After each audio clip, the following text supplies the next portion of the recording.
part of the armed services, and everyone feel encouraged and feel proud of you. Yes, sir.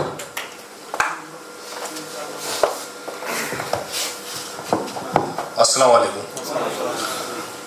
सबसे पहले मतलब एक confusion को दूर कर दूं मैंने सोचा कि बीच में बजाय टोकने के यहीं पे आगे कन्फ्यूजन क्लियर करता हूँ कि ब्रिगेडियर ना हो के मैं कर्नल हूँ अभी।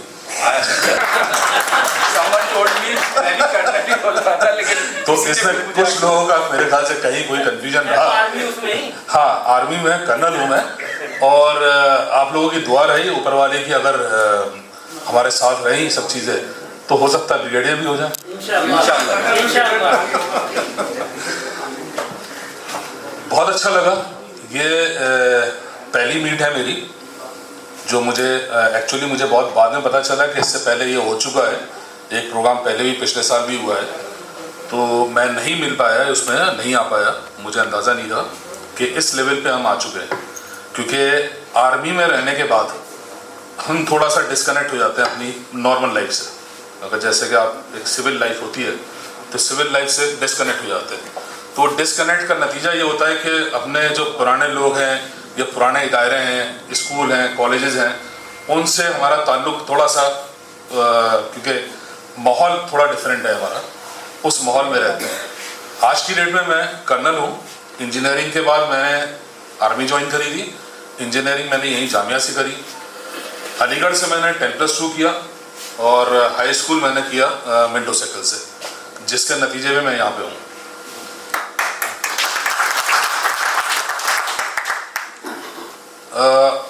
आप लोगों को सबने बताया, परवेज भाई ने भी, जावेद भाई ने, हमारे मज़हर जमाल साहब उस्ताद हमारे टाइम में, कि क्या क्या क्वालिटीज़ मिंटोरियंस के अंदर होती है और उन क्वालिटीज़ का क्या फ़ायदा होता है। एक एग्जाम्पल मैं खुद हूँ। जो कॉन्फिडेंस की बात करते हैं वो, जो डिसिप्लिन की बात करते हैं, जो कोलैबोरेशन की बात करते हैं, वो सारी चीज़ें हमारी रिक्वायरमेंट हैं आर्मी में आने के लिए। अगर किसी के अंदर ये सारी चीज़ें हैं, he is fit for defence forces, चाहे वो आर्मी हो, एयरफोर्स हो, नेवी हो। और इनको हम, इन क्वालिटीज़ को बोलते हैं ऑफिसर लाइक क्वालिटीज़, OLQ। तो ऑफिसर लाइक क्वालिटीज़ में हम सारी चीज़ें ढूंढते हैं, ये कि लड़के के अंदर या स्टूडेंट के अंदर या कैंडिडेट के अंदर क्या ये है, क्या लीडरशिप क्वालिटी है उसके अंदर। लीडरशिप क्वालिटी में कॉन्फिडेंस सबसे इम्पोर्टेंट चीज़ है। तो कॉन्फिडेंस हमें इसलिए आया क्योंकि वहाँ पे 8th मैंने OLF से किया है, लेडी फातिमा से। तो सब जानते हैं अभी लेडी फातिमा का एक अलग वो है और मिंटो सर्कल का अलग है। हमने अपने घर पे नहीं बताया था किसी को कि हम मिंटो सर्कल का एग्ज़ाम देने जा रहे हैं। तो हम दो अपने क्लास फेलो, हम दोनों ने फॉर्म लिया, हमने फॉर्म भरा, हमने एग्ज़ाम दे दिया, हमने सब कुछ अपना एंट्रेंस करने के बाद लिस्ट आई, लिस्ट में नाम आया, घर पे आए कि हमारा जो है स्कूल चेंज हो गया है। घर वाले बोल रहे कौन से स्कूल चेंज हो गया। तो हमने 9th के लिस्ट का हमने बताया कि हमने मिंटो सर्कल में एडमिशन ले लिया है। बोले तुम कौन होते हो एडमिशन लेने वाले, एडमिशन हम कराएंगे। तो एक लालच था उस टाइम पे इंटरनल होने का, ये आपको सबको पता है, सब जानते हैं इस बात को। तो उस लालच के चक्कर में हमने भी मिंटो सर्कल में एडमिशन लिया, और मिंटो सर्कल में हमने फिर जगह बोला ठीक है भाई तुम्हारी मर्जी है, तुम्हें जैसे करना है करो। हम चले गए मिंटो सर्कल में। हमने वहाँ पे, क्योंकि मेरे भाई साहब भी मिंटो सर्कल से ही पास आउट थे, उन्होंने भी 9th 10th वहीं से किया था। बट जो मैंने लेडी फातिमा में सीखा और जो मिंटो सर्कल में सीखा, जो 2 साल में मैंने सीखा वहाँ पे, हमने वो सारी क्वालिटी सीखी वहाँ पे। लेडी फातिमा में एजुकेशन के माने में मान सकते हैं कि हाँ एजुकेशन के हिसाब से वहाँ पे पढ़ाई लिखाई का ज़्यादा जोर है और थोड़ा बहुत स्पोर्ट्स का जोर है। बट जो मैं ऑफिसर लाइक क्वालिटीज़ की बात कर रहा हूँ वो सारी की सारी सर हमने मिंटो सर्कल में सीखी। ये सारी देन हमारी मिंटो सर्कल की है। और आज मैं जिस जगह पे हूँ मैं शुक्रगुजार हूँ मिंटो सर्कल का, हमारे उस्तादों का, जितने उस्ताद हमारे वहाँ पे थे, मेरे कोर्समेट्स का, मेरे कलीग्स का और मेरे सीनियर्स और जूनियर्स दोनों का, कि जिस लेवल पे हमें क्वालिटीज़ में हम इंटीग्रेट हुए और हम उस लेवल पे आए कि जो हम उसके वजह से हम इस लेवल पे और सिलेक्शन हुआ हमारा, हम पहुँचे। क्योंकि जब आर्मी का मैंने देने गया था अपना SSB, तब भी मैंने घर वालों को जिक्र नहीं किया था, क्योंकि सबसे पहले आर्मी में का ये होता है कि नहीं फौज में मत जाना, लड़ाई में फंस जाओगे, बॉर्डर पे चले जाओगे। बट इसमें थोड़ा सा मेरी वालदा का बिल्कुल डिफरेंट व्यू था। मेरी वालदा का हमेशा था जाओ फोर्स में जाओ, ये है मर्दों वाली तुम्हारी नौकरी, जाओ ये काम करो। तो ये उनका एक व्यू था। बट ये है कि बताया तब भी नहीं था। SSB में गए, सिलेक्शन हुआ, घर से फ़ोन कर दिया कि हमारा सिलेक्शन हो गया है। बोले अब कहाँ सिलेक्शन हो गया? मैंने कहा आर्मी में चले गए। तो ये सब सारी चीज़ें हमने सीखी अपने स्कूल से, और इस स्कूल का हमेशा शुक्रगुजार रहूँगा मैं। हमेशा मैं अपने दोस्तों का शुक्रगुजार रहूँगा जिन्होंने मुझे साथ दिया हमेशा, और साथ वो कॉन्फिडेंस सर हमें और जो सपोर्ट सारी चीज़ों का। तो मैं आपसे यही बताना चाहता हूँ कि कॉन्फिडेंस, जैसे हम बात करते हैं दीवार कूदने की, कि दीवार कूद गए वहाँ से, जिसको पता नहीं है दीवार चढ़नी कैसे है, वो दीवार कूद गए। तो हमने वो 2 साल में वो सब किया, ठीक है। वहाँ से जाके मॉर्निंग शोज भी देखे, और डर ये भी रहता था कि उसमें ऐसा ना हो कोई घर वाला देख ले, कोई पड़ोसी देख ले, क्योंकि हम अलीगढ़ के रहने वाले थे, हॉस्टल के नहीं थे। तो वो सारी चीज़ें सीखने का फ़ायदा मैं बता रहा हूँ कि मेरी ट्रेनिंग में हुआ इस चीज़ का। जब मैं IMA में गया, इंडियन मिलिट्री एकेडमी में, तो वहाँ पे भी हमने वो सारी हरकतें करी, क्योंकि इसका सिर्फ एक ही है, आप पकड़े मत जाना कभी। काम सारे करो, पकड़े मत जाना।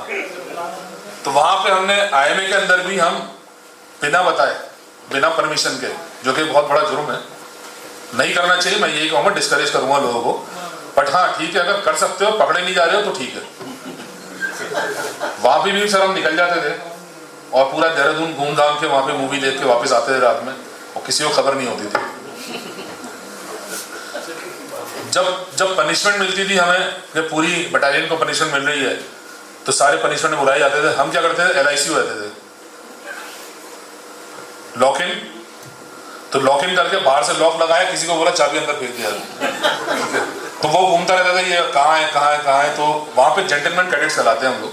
तो जेंटलमैन कैडेट, वो GC कहाँ है, वो GC कहाँ है, ढूंढा जाता था। तो ये सारी हरकतें सीखी कहाँ से हमने? विंडो साइकिल से। और ये ऐसा नहीं है कि वहाँ पे इस चीज़ को मना है, वहाँ पे भी यही चीज़ है, क्योंकि लेटर ऑन पता चला कि वहाँ पे भी ये चीज़ें अलाउड की जाती हैं अनऑफिशियल तरीके से। उसकी वजह है, अगर आप ये चीज़ें नहीं सीखेंगे तो जो ऑपरेशंस होते हैं, एक्चुअल में जो ऑपरेशंस होते हैं, या बैटल्स होते हैं, या वॉर्स होती हैं, वहाँ पे सारी चीज़ें काम आती हैं। क्योंकि अगर आप पकड़े गए तो आपका दुश्मन भी पकड़ सकता है आपको, आपकी एनिमी पकड़ सकती है, आप स्पॉट हो जाते हैं। तो आपके अंदर इतनी काबिलियत होनी चाहिए कि आप जो काम कर रहे हैं, मैंने वही बताया अभी, जैसे फिरोज भाई कह रहे थे, बहुत डिसिप्लिन वाली बात कर रहे थे। इनडिसिप्लिन में डिसिप्लिन की बात थी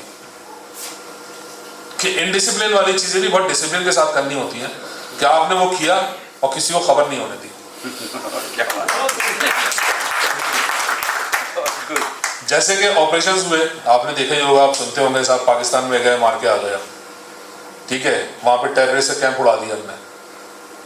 तो कैंप उड़ाना is a indiscipline task, but वो डिसिप्लिन के साथ करा जा रहा है। बिल्कुल सही, ठीक है।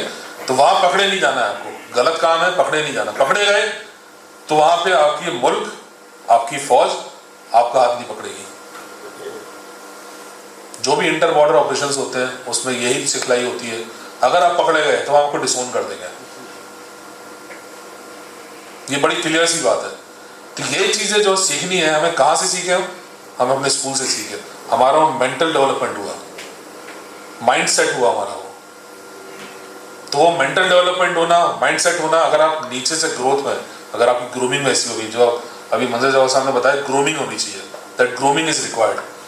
तो वो जो ग्रूमिंग हो रही है आपकी, बट ये है कि उसको आप सही डायरेक्शन में चला रहे हैं, सही डायरेक्शन में लगा रहे हैं, वो किसी एक काम आ रहा है, किसी इंस्टीट्यूशन में काम आ रहा है, किसी ऑर्गेनाइजेशन में काम आ रहा है, आपके मुल्क के काम आ रहा है। तो उससे अच्छी कोई चीज़ नहीं है। कॉन्फिडेंस की बात करी, मैं कॉन्फिडेंस का भी किस्सा सुना देता हूँ। IIM हम पहुंचे, स्विमिंग बहुत कंपलसरी है हमारे यहाँ, बहुत सारी चीज़ें जो कंपलसरी है करनी पड़ती हैं, तो हमने स्विमिंग नहीं सीखी थी अलीगढ़ में रह के। तो वहाँ पे एक 10 मीटर बोर्ड होता है स्विमिंग पूल पे, और 10 मीटर बोर्ड से आपको जंप लगानी है। अगर आप जंप नहीं लगाएंगे तो आप फेल माने जाएंगे और आपके 6 महीने बर्बाद हो जाएंगे उसमें। और अगर आपने बिल्कुल नहीं लगाई तो आप बाहर निकाल दिए जाएंगे, मतलब कोई भी एक चीज़ अगर आपने छोड़ दी तो आपको बाहर निकाल दिया जाएगा, ट्रेनिंग कंप्लीट नहीं होती, आपको सारे काम करने हैं। तो हमसे कहा गया कि भाई सबसे टफ काम होता है, क्योंकि आप जब 10 मीटर बोर्ड पर खड़े होते हैं और आपको स्विमिंग नहीं आती है तो आपको स्विमिंग पूल ऐसा दिखाई देता है कि जैसे मैच बॉक्स। तो आपको ये लगता है कि यार मैं गिरूंगा तो मैं साइड में गिरूंगा, बिल्कुल ये कंडीशन होती है। तो कॉन्फिडेंस का बात जो हम कर रहे थे अभी, कॉन्फिडेंस की बात होती है, तो हमने कहा नहीं हम तो कर लेंगे। हमारे साथ के जितने थे उसमें आधे लोगों को स्विमिंग नहीं आती थी, क्योंकि ऑब्वियसली हर आदमी स्विमिंग सीख के नहीं जाता है वहाँ पे, जैसे हॉर्स राइडिंग सीख के नहीं जाता है वैसे स्विमिंग सीख के नहीं जाता है। हम पहुंचे ऊपर 10 मीटर बोर्ड पे, हमने कहा ठीक है जो होगा देखा जाएगा यार, यहाँ से पीछे नहीं हटना है। तो एक चीज हमेशा से हमारे साथ रही, पीछे नहीं हटना है, फेल नहीं होना है, करेंगे ये सब। वहाँ गए, वहाँ जाके अपने आंखें बंद करी, पैर आगे स्टेप लिया और सीधे अंदर। मैंने कहा बचाने वाले बहुत खड़े हैं, कोई ना कोई बचा ही लेगा क्योंकि वो मरने नहीं देंगे आपको। तो ये सब चीजें, कॉन्फिडेंस है आपका, मेंटल डेवलपमेंट है, ऑफिसर लाइक क्वालिटीज हैं, ये सब की सब कहीं ना कहीं आपको या तो आपके अपने घर से मिलती हैं, फैमिली से, और फैमिली से इसलिए कम मिलती है क्योंकि फैमिली में कम टाइम गुजारते हैं, ज़्यादातर टाइम अपने स्कूल में गुजारते हैं, अपने कॉलेज में गुजारते हैं।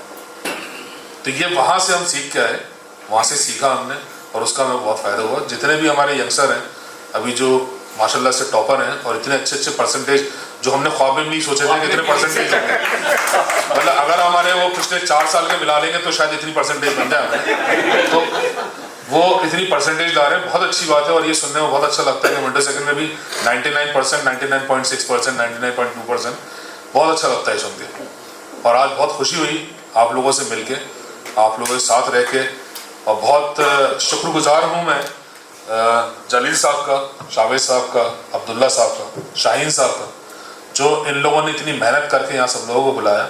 तो मेरा एफर्ट यही था, क्योंकि मैं आजकल ग्वालियर में पोस्टेड हूँ, और मेरा एफर्ट ये था कि मैं यहाँ पे आऊँ और आप लोगों से मुलाकात करूँ, और मुझे पुराने अपने उस्ताद लोग मिल गए, इससे अच्छी कोई बात ही नहीं है। क्योंकि ज़िंदगी में अगर आपको ये सब चीज़ें दोबारा मिलती रहें, लोग मिलते हैं, क्योंकि ये हमेशा हमारी गाइडेंस करते रहेंगे, और हम जब तक जिंदा हैं हम इनकी गाइडेंस पे चलते रहेंगे, हम इनसे फ़ायदा उठाते रहेंगे। बहुत शुक्रिया।